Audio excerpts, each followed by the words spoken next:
শীতকালীন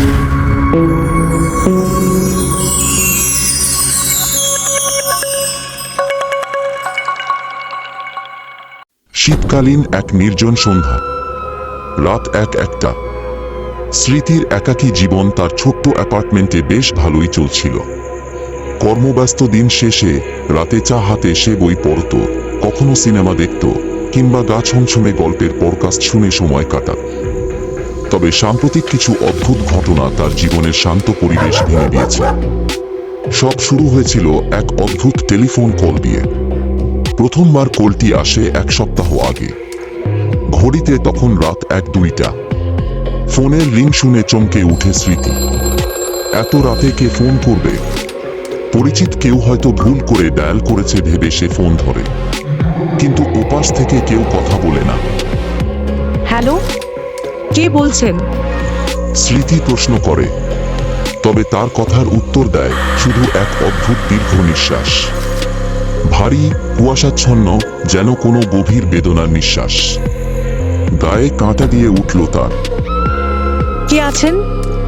কথা বলুন। ফোনের ওপাশে নীরবতা। কয়েক সেকেন্ড পর লাইন কেটে যায়। প্রথম রাতে স্মৃতি বিষয়টি তেমন গুরুত্ব দেয়নি, হয়তো কারো মজা করার চেষ্টা। তবে এমন ফোন কল প্রতিদিনই আসতে শুরু করলো। প্রতিদিন ঠিক রাত 1-2টায়। প্রতিবারই একই দৃশ্য, নিঃশ্বাসের ভারী শব্দ আর নীরবতা। 5 দিনের মাথায় স্মৃতি কৌতূহল চেপে রাখতে পারল না। ফোনের নম্বরটি যাচাই করতে গেল। নম্বরটি পরিচিত লাগছিল। সে হতবাক হয়ে দেখে এটি তার বয়ফ্রেন্ড আরমানের পুরনো নম্বর। আরমান আর জীবিত নেই। 1 বছর আগে একটি সড়ক দুর্ঘটনায় সে মারা যায়। সেই ঘটনাটি স্মৃতির কাছে এখনো একটি দুঃস্বপ্নের মতো। মৃত্যুর আগের রাতে তারা শেষবার কথা বলেছিল। আরমানের ফোন নম্বরটি তখন বন্ধ হয়ে যায় এবং কয়েক মাস পর নম্বরটি পুনরায় সক্রিয় হয়নি। কিন্তু এই নম্বর থেকে ফোন আসছে কিভাবে? স্মৃতির শরীরের প্রতিটি লোম খাড়া হয়ে উঠল। আরমান ছিল স্মৃতির কলিজার টুকরা বয়ফ্রেন্ড। ছোটবেলা থেকে তারা একসঙ্গে বড় হয়েছে, একসঙ্গে স্কুল, কলেজে পড়েছে। আরমানের সহজ সরল হাসি, হাস্যস্যের গল্প আর তার ভালোবাসা ছিল স্মৃতির জীবনের একটি গুরুত্বপূর্ণ অংশ। দুর্ঘটনার পর স্মৃতি নিজেকে দোষ দিতে শুরু করে। সেদিন আরমান স্মৃতির সঙ্গে মোটরসাইকেলে ঘুরতে বের হয়েছিল, কিন্তু প্রতিমধ্যে তারা অ্যাক্সিডেন্ট করে স্মৃতি আহত হয় এবং আরমান মৃত্যুবরণ করে। সেদিন যদি না বের হতো তাহলে হয়তো আরমা সেই দুর্ঘটনা এড়াতে পারত। ফোন কলের অস্বাভাবিকতা দিন দিন বাড়তে থাকল। ফোন ধরলে মাঝে মাঝে নিঃশ্বাস ছাড়াও দূর থেকে কিছু মৃদু কান্নার শব্দ শোনা যেত। মাঝে মাঝে স্মৃতির নাম ধরে কেউ ফিসফিস করে ডাকত। এক রাতে স্মৃতি আর থাকতে না পেরে চিৎকার করে উঠে, তুমি কে? কেন আমায় বিরক্ত করছ? ওপাশে কিছুক্ষণ চুপ থাকার পর খুব আস্তে, ভাঙা ভাঙা গলায় একটি কথা শোনা গেল, স্মৃতি আমাকে ফেলে গেলে কেন? এই শব্দ শুনে স্মৃতি যেন পাথর হয়ে গেল। এটি আরমানের কণ্ঠস্বর। পরের দিন স্মৃতি নিজেকে স্থির রাখার জন্য অনেক চেষ্টা করল। তার মনে হলো এটি হয়তো তার মানসিক অবস্থা থেকে উদ্ভূত কোনো বিভ্রম। বয়ফ্রেন্ড হারানোর দুঃখে তার মানসিক ভারসাম্য বিঘ্নিত হয়েছে কিনা সেটি পরীক্ষা করার জন্য একজন মনোরোগ বিশেষজ্ঞের সঙ্গে যোগাযোগের কথাও ভেবেছিল। তবে সেই রাতেই এমন কিছু ঘটল যা তাকে অন্য চিন্তায় বাধ্য করল। রাত 1-2টায় ফোন বাজল। স্মৃতি এবার ফোন ধরে বলল, আরমান, এটা তুমি? তুমি কি সত্যিই আছ? ওপাশ থেকে শুধু একটি ফিসফিস ভেসে এলো, বেরিয়ে এসেও তুমি দেখতে পাবে। স্মৃতি যেন ভয় আর কৌতূহলের মিশ্রণে পাগল হয়ে গেল। ফোন রেখে সে বাইরে বেরিয়ে এলো।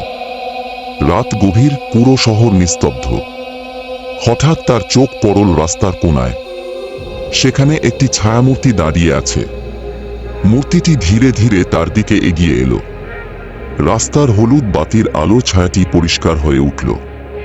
এটি ছিল আরমান, কিন্তু তার চোখ ফাঁকা, সারা মুখে এক ধরনের অস্বাভাবিক পাণ্ডুর রং। আরমান হঠাৎ চিৎকার করে উঠল। আরমানের ছায়ামূর্তি ধীরে ধীরে অদৃশ্য হয়ে গেল। কিন্তু এর আগে সে শুধু একটি কথা বলল, তুমি আমার কথা শুনতে চাইনি, এখন শুনবে। স্মৃতি বাড়ি ফিরে একদম এলোমেলো অবস্থায় দিন কাটাতে শুরু করল। সেই রাত থেকে তার দুঃস্বপ্ন শুরু হলো। প্রতিদিন রাতে সে স্বপ্নে আরমানকে দেখতে পেত, যেখানে আরমান তাকে দোষারোপ করত সেদিন ঘুরতে যাওয়ার বায়না করার জন্য। স্মৃতি মনের ভেতর চাপা গ্লানি বেড়েই চলল। একদিন স্মৃতি আর সহ্য করতে পারল না। ফোন আসার অপেক্ষা না করে সে নিজেই সেই পুরনো নম্বরে ফোন করল। তার ধারণা ছিল ফোনটি বন্ধ থাকবে, কিন্তু অদ্ভুতভাবে ফোনটি বেজে উঠল। এক ভৌতিক গলায় ফোনের ওপাশ থেকে আওয়াজ এল, তুমি আমায় ডেকেছ, আমি এসেছি, এবার তুমি আমার সঙ্গে যাবে। ঘরে বাতিগুলো নিভে গেল। স্মৃতির চারপাশ অন্ধকারে ডুবে যেতে দেখল। কোথাও থেকে ভেসে আসছে অদ্ভুত শব্দ।